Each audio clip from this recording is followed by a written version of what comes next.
అండి, welcome to మా ఇంటి రుచి మన్పా కిచెన్.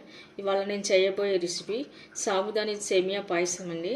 దానికి కావాల్సిన పదార్థాలు: సేమియా half cup, సాబుదాని half cup, dry fruits half cup, sugar 1 cup, కొద్దిగా రైస్ ఫ్లోర్ అండి, బియ్యం పిండి 1 టీ స్పూన్ బియ్యం పిండి, కొద్దిగా ఇలాచీ పౌడరు, పాలు తగినంత, నెయ్యి.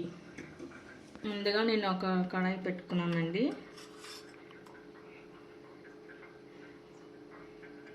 కొద్దిగా నెయ్యి వేసుకోవాలి.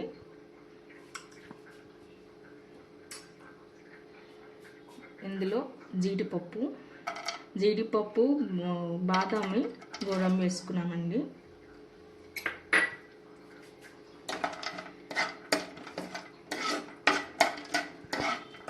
జీడిపప్పు, బాదం పప్పు, కిస్మిస్ వేసుకొని కొద్దిగా దూరగా వేయించుకోవాలి. లైట్ బ్రౌన్ కలర్ వచ్చే వరకు. బ్రౌన్ కలర్ అయినాయండి. వీటిని ఒక కప్పులోకి తీసుకుందాము. అదే కడాయిలో హాఫ్ కప్పు సేమియాని కూడా వేయించుకోవాలండి. లైట్గా దూరగా వేయించుకోవాలి. ఇలా దూరగా వేగాక ఒక కప్పులోకి తీసుకుందామండి. వేగిపోయాయి. ఇలా సేమియా అంతా తీసుకున్నాక అదే కడాయిలో అండి ఇప్పుడు సాబుదాని కూడా వేసుకుందాము. ఇది నానబెట్టుకునే అవసరం లేదండి. అప్పటికప్పుడు మనం ఇలా స్వీట్ చేసుకోవాలనుకుంటే ఇలా కొంచెం నెయ్యిలో వేసి వేయించుకొని చేసుకోవాలన్నమాట. ఒక్కొక్కసారి నానబెట్టడం మనం మర్చిపోయామనుకోండి, ఎవరైనా చుట్టాలు వచ్చినప్పుడు, గెస్ట్లు వచ్చినప్పుడు ఇలా మనం నెయ్యిలో వేయించుకొని కూడా పాయసం చేసుకోవచ్చు. కొద్దిగా లైట్ బ్రౌన్ కలర్ వచ్చి చిట్టపట్ట అన్నప్పుడు మనం తీసేసుకోవాలండి. ఈ పాయసం చాలా చలువ చేస్తుంది చిన్నపిల్లలకి, పెద్దలకి, ఎవరికైనా. చాలా హెల్తీ స్వీట్ అన్నమాట ఇది. ఓకేనండి, నేను లైట్గా వేయించాను, మరి ఎక్కువ వేయించలేదు. ఇవి కూడా ఇప్పుడు ఒక కప్పులోకి తీసుకుందాము. ఇప్పుడు అదే కడాయిలో అండి ఇక్కడ నేను పాలు వేసుకుంటున్నాను. ఒక గ్లాస్ పాలు తీసుకున్నాను. అలాగే కొద్దిగా వాటర్ కూడా వేసుకుంటున్నాను. కొద్దిగా బాయిల్ అవ్వాలన్నమాట. అప్పుడు బాయిల్ అయినప్పుడు మనం వేయించి పెట్టుకున్న సాబుదాని సేమియా వేసుకుందాము. కండి బాయిల్ అవుతుంది. ముందుగా మనం ఇక్కడ వేయించి పెట్టుకున్న సాబుదాని వేసుకుందాము.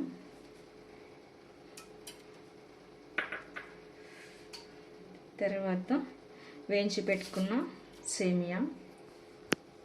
సాబుదాని సేమియా బాగా ఇట్లా కుక్ అవ్వాలి. కొంచెం మెత్తపడే వరకు ఉడికించుకుందామండి. ఫుల్ మెత్తపడకూడదు, హాఫ్ బాయిల్ అయినా చాలు. కొద్దిగా మనం బియ్యం పిండిలో కొద్దిగా వాటర్ వేసి కొంచెం ఇలా కలుపుకుందామండి, లిక్విడ్ లాగా.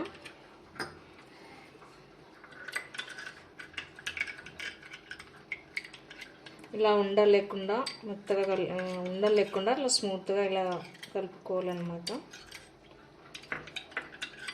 ఇది బియ్యం పిండి వాటర్, ఇది ఆప్షన్ అండి. మీకు ఒకవేళ వాటర్ ఎక్కువైంది అంటే పల్చగా పాయసం పల్చగా అయినట్టుగా అనిపిస్తే అప్పుడు ఇలా బియ్యం పిండిలో కొద్దిగా వాటర్ వేసి ఇలా కొంత కలుపుకున్నా చాలండి. పాయసం కూడా చాలా టేస్ట్గా వస్తుంది. నాకు సాబుదాన్ని ఉడకడానికి కొద్ది టైం పట్టిందండి, ఎందుకంటే మనం ముందుగా నానేసుకోలేదు కదా. సేమియా ఉడికిపోయింది.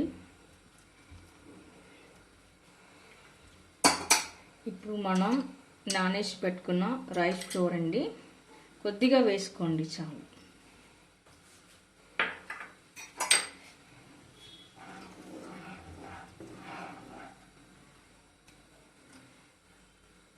ఆ తర్వాత 1 కప్పు షుగర్ పౌడర్. స్వీట్ ఎక్కువ తినాలనుకుంటే వేసుకోండి. షుగర్ బదులు బెల్లం కూడా వేసుకోవచ్చండి.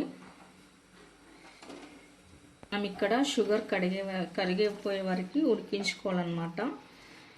ఇప్పుడు సాబుదాని పాయసం కీర్ అంటాం కదండి, అలా అన్నమాట, కీర్ మాదిరిగా అన్నమాట ఇది. ఇప్పుడు డ్రై ఫ్రూట్స్ వేసుకోవాలండి ఫైనల్గా. అండి నాకు పాయసం రెడీ అయిపోయింది. స్టవ్ ఆఫ్ చేస్తాను. ఇక్కడ ఫైనల్గా ఇలాచీ పౌడర్ ఇస్తున్నాను.